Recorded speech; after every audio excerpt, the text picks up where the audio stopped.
بسم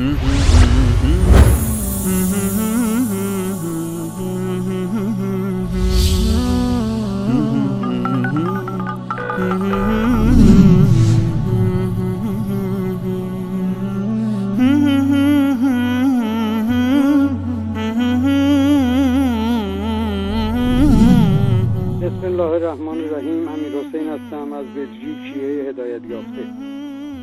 مطلبی که میخواستم عرض کنم در مورد این کلیپی بود که راجع به گوسفندان حضرت اسماعیل که 3 روز در کربلا نه آب میخوردند و نه علف.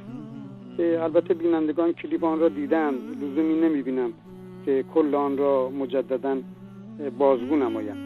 فقط من تعجب میکنم از جوانان اصفهان که برای این جوک مسخره اینطور گریه و زاری میکردن.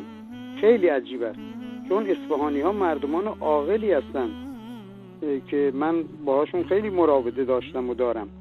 البته عده‌ای از آنها، نمیگویم همه اصفهانی ها، ولی خیلی عجیب است که اینها عقلشان را به طور کل تعطیل کردن.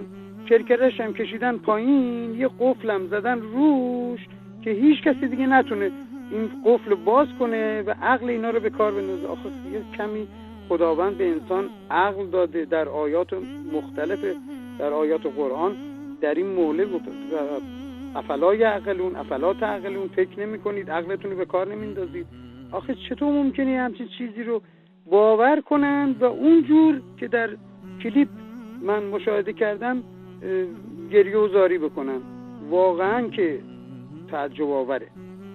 خیلی متشکرم و السلام علیکم و رحمت الله و برکاته. سلام علیکم، خسته نباشید.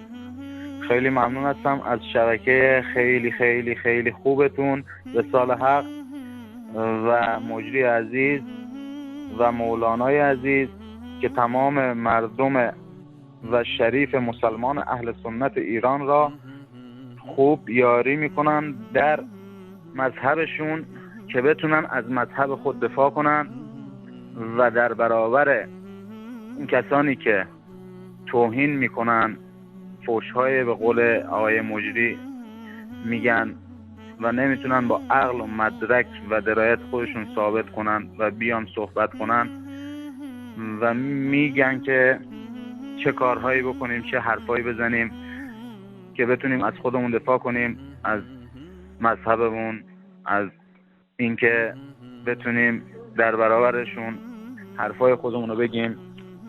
و اونهایی که نمیتونن حرفای خودشون رو بگن، فقط بلدن توهین کنن، حرفای رکیک بزنن و فحش بدن. من خیلی ممنونم از این شبکه خوبتون که ما رو یاری میکنه در این راه که بتونیم دانش خودمون رو بالا ببریم نسبت به مذهبمون.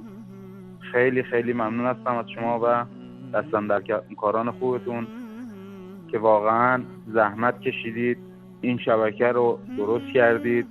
خیلی خیلی ممنونم. من از ایران، تهران، شهرستان پاکدشت تماس میگیرم، شهر فرون‌آباد، موسی نارویی. با تشکر، ممنون از لطف و زحمت فراوان شما.